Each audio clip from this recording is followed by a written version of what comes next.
Bienvenue dans cette première édition, le MAC technique du rail. Aujourd'hui, nous allons voir le sectionnement. Et oui, à quoi consiste le sectionnement? On va voir ça dans la première partie. Déjà quelques bases en électricité. Ensuite, nous allons voir les applications du sectionnement à la SNCF.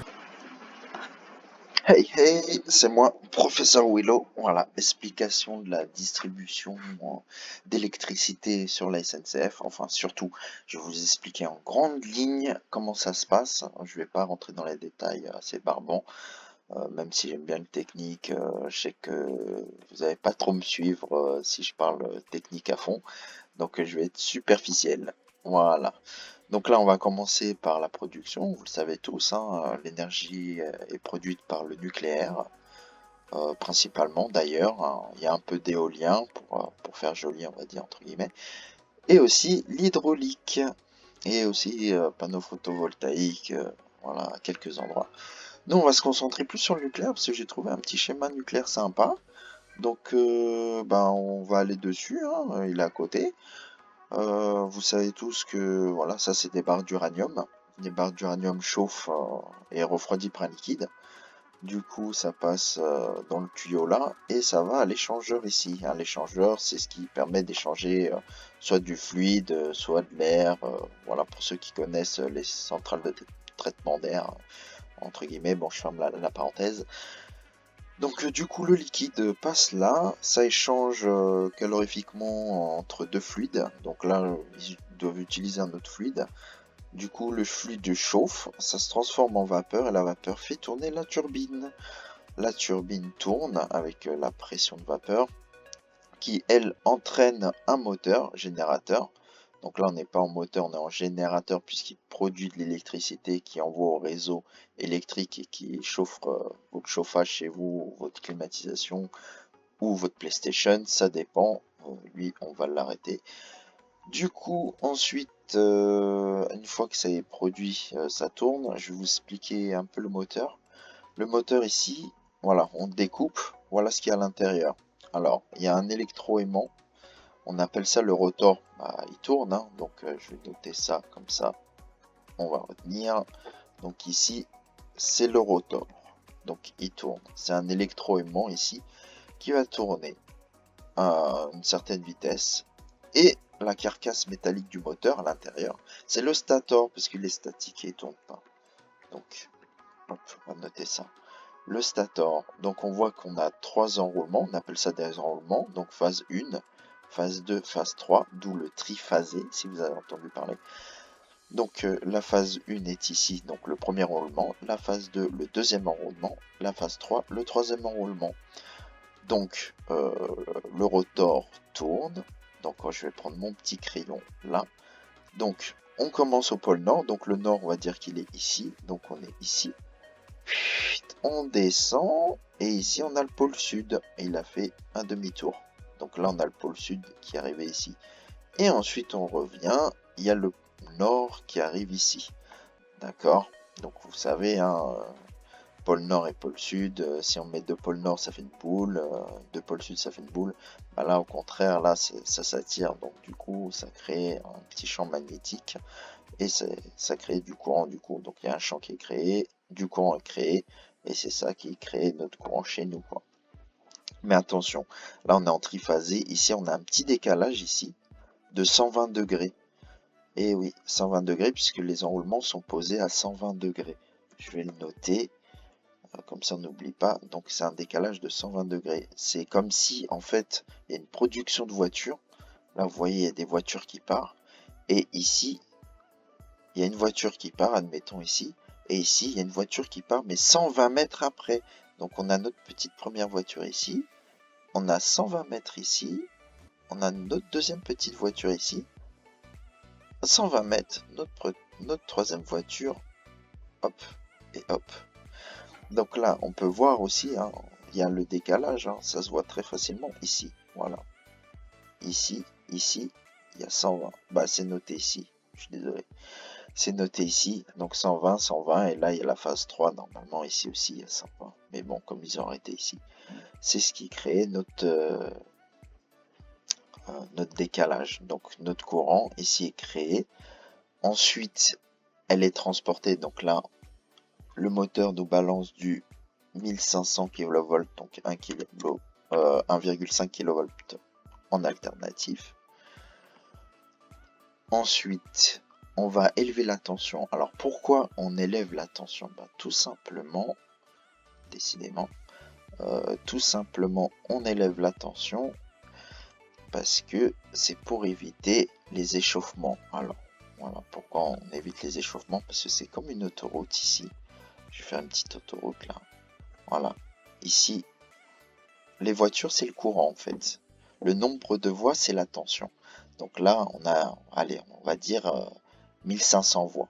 1500 voies pour 15 voitures à la minute. D'accord? Donc là, il y a 15 voitures qui passent. Bam, bam, bam, bam, bam, bam, bam. Mais ici, il y a une jonction. Et il y a toute notre petite centrale là. Donc 1500 voitures plus 1500 voitures plus 1500 voitures. Ça fait beaucoup de voitures. Donc du coup, ça crée une surcharge un petit peu. C'est pour ça qu'on élève la tension. Ici, on l'élève à 400 kV pour éviter justement ces échauffements et pour éviter surtout un incendie ou soit le cassage des câbles parce qu'ils ont fondu. Donc on élève la tension, donc en fait on augmente le nombre de voies. Donc là on passe de 1500 voies à 400 000 voies. Donc nos petites voitures vont pouvoir passer. Vous, dans les bouchons déjà, les gens s'énervent parce que il y a des bouchons. Là c'est pareil, le courant s'énerve parce qu'il n'y a pas assez de voies. Du coup, ça chauffe et ça crame. Donc, et c'est grâce à ces transformateurs-là, ici, décidément, le stylo, le crayon. Donc, c'est grâce à ces petits transfos-là, enfin ces gros transfos, qui vont élever la tension et qui vont le mettre à 400 000. Ensuite, nous avons le répartiteur. Ça nous intéresse pas trop parce que c'est plus pour la distribution dans les régions. Donc, on va passer directement à l'étape suivante. Ici, nous avons des transfos abaisseurs de tension. Donc ici, on va passer généralement, surtout pour la distribution sur les sous-stations de train, on est à 63 kV. Alors, petit aparté, mais très très vite fait, c'est pour les maisons. Les maisons ici, donc ici, avant les maisons, on a un abaisseur, pareil, ici on a 20 kV. Vous avez votre petite transfo de quartier qui lui distribue du 400 volts en triphasé. Donc là, on va l'inventer parce qu'ils l'ont pas mis. Ici, hop, il nous met en 400 volts en triphasé. Ça veut dire c'est entre phases. Ça veut dire que entre les phases là, tac, je reprends mon petit crayon. Ici, là, vous voyez les phases ici. Ici, si je me prends ici, j'aurai du 400 volts. Alors pour faire du 230 à la maison ici, après le transfo, il y a une neutre. Donc la ligne de neutre va arriver dans l'habitation ici. On va se piquer la phase 1 ici. Et pouf, ça fait du 230.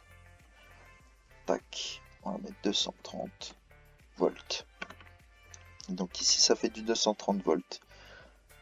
Et là, pareil, notre petit building, là, le petit immeuble, on va prendre la phase 2.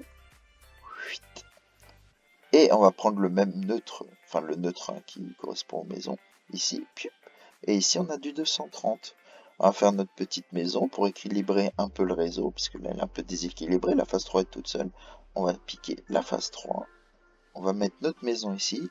Et le neutre, on va le remettre au commun ici. Le neutre est commun. Donc du coup, ici, on aura 230 et nos phases sont équilibrées. Voilà, j'espère que vous avez compris. Je suis allé peut-être un peu trop rapidos, mais j'ai fait vraiment les grandes lignes. Si vous avez des questions, n'hésitez pas à poser en commentaire. Je me ferai une joie de vous répondre, même techniquement si vous voulez, il n'y a pas de souci. Nous sommes dans la distribution des transports, enfin du train. Du coup, donc là, nous avons notre réseau de transport. Donc la sous-station ici. Donc on va prendre une phase en 63 kV, on va le mettre en 25.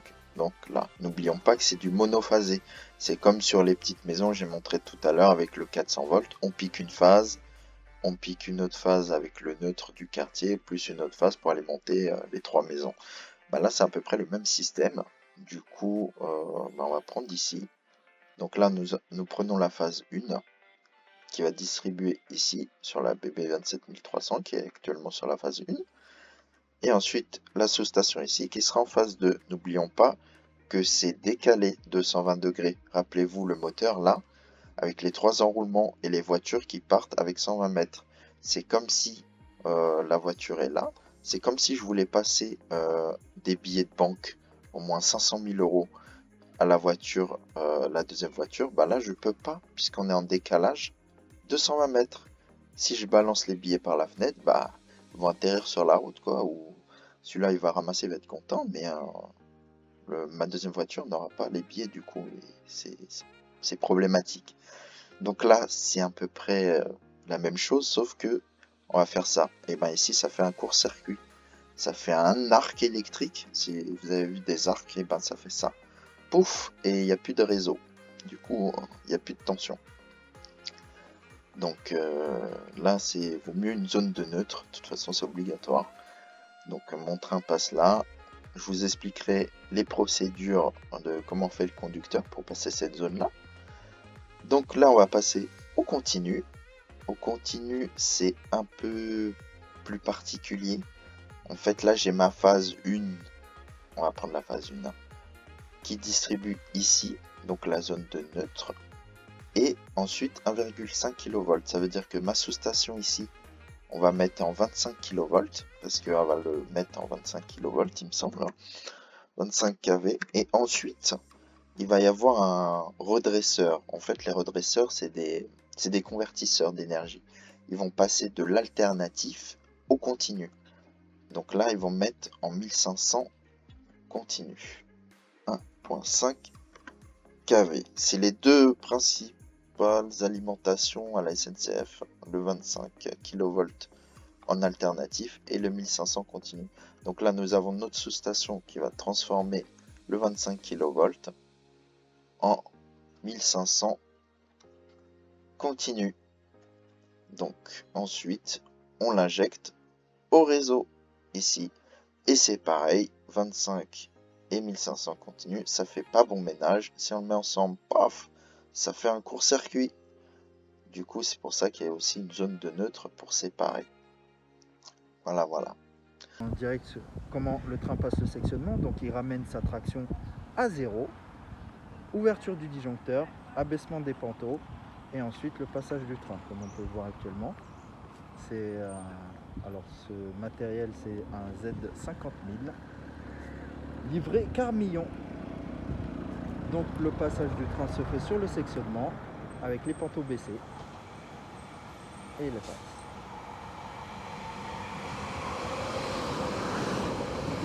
Après dégagement du sectionnement, on peut remarquer qu'il ne lève pas ses panneaux. Donc nous tournons de l'autre côté, ici. Il attend l'indication du panneau REV. REV qui veut dire réversible, puisque c'est deux trains, c'est une UM. Donc une fois le panneau dégagé, enfin que le train arrive à ce panneau, il relève les panneaux, remet le disjoncteur et ensuite reprend sa marche en traction. Ou s'arrête, vu qu'il y a une gare à côté, il s'arrête. Petit récapitulatif, donc l'annonce du panneau du sectionnement, ensuite le sectionnement, et ensuite donc l'ouverture du disjoncteur, et ensuite le panneau fermeture du disjoncteur et remise en traction. Alors les deux types de trains, là on a vu la Z50 000, là on va voir pour le VB2N et sa BB 27300. Alors ça dépend dans quelle configuration c'est. Si la 27300 est en tête pour aller sur Paris, du coup lui il n'a pas baissé son panneau, il ouvre son disjoncteur seulement à l'exécution et ferme son disjoncteur après le sectionnement dégagé seulement. S'il est en réversible, ça veut dire qu'il est en tête, le conducteur est en tête de la VB2N, du coup il doit attendre le panneau réversible. Voilà, ça c'est pour la VB2N. Alors petite particularité, des fois il y a les Z50 000 qui ne descendent pas leur panneau ici.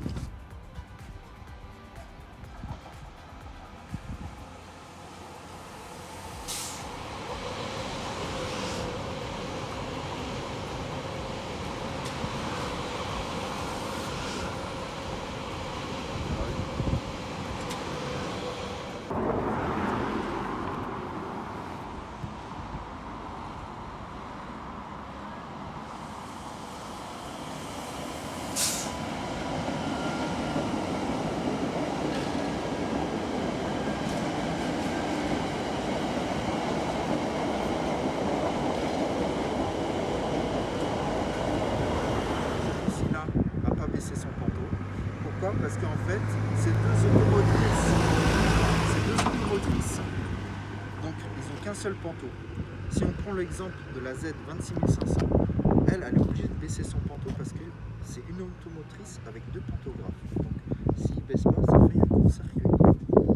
Là, on a vu le sectionnement alternatif. Maintenant, on va aller voir le sectionnement alternatif continu. Et nous voilà sur le sectionnement de Plaisir-Grignon. Là, on passe du continu à l'alternatif, sachant que là, on est dans le sens alternatif continu. Donc là, on voit le signal de changement de tension. Donc là, tout doit être baissé. Le pantographe, que ce soit automotrice ou locomotive, c'est pareil. Il faut que ça soit baissé, traction à 0 et le disjoncteur ouvert, n'oubliez pas. Donc là, c'est l'exécution de baisser panto. Ensuite,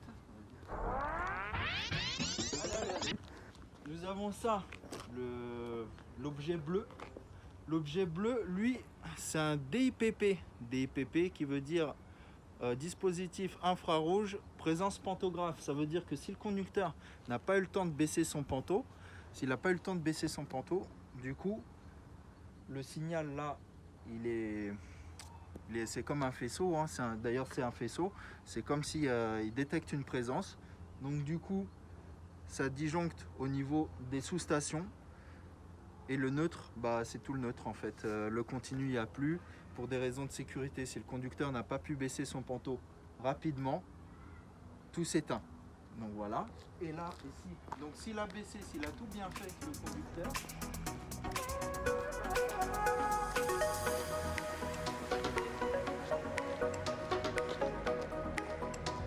donc là, si le conducteur a tout bien fait, là ici, c'est l'annonce qui peut mettre le panto en continu, parce que c'est bien, on a bien l'exécution de remise en panto et la tension en dessous, 1500 volts en continu.